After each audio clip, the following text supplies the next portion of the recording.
ಬಂಗಾರ ಎಂದು ನಂಬಿಸಿ ನಕಲಿ ಬಂಗಾರ ಬೆಲೆಯನ್ನ ನೀಡಿ 85 ಲಕ್ಷ ರೂಪಾಯಿ ವಂಚನೆ ಮಾಡಿದ್ದು 3 ಆರೋಪಿಗಳ ಪೈಕಿ ಇಬ್ಬರನ್ನ ನ್ಯಾಮತಿ ಪೊಲೀಸರು ಬಂಧಿಸಿದ್ದಾರೆ.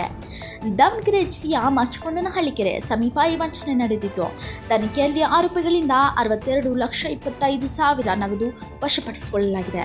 ಮತ್ತೋರ್ವ ಆರೋಪಿಗಾಗಿ ಪೊಲೀಸರು ತನಿಖೆ ಮುಂದುವರಿಸಿದ್ದಾರೆ.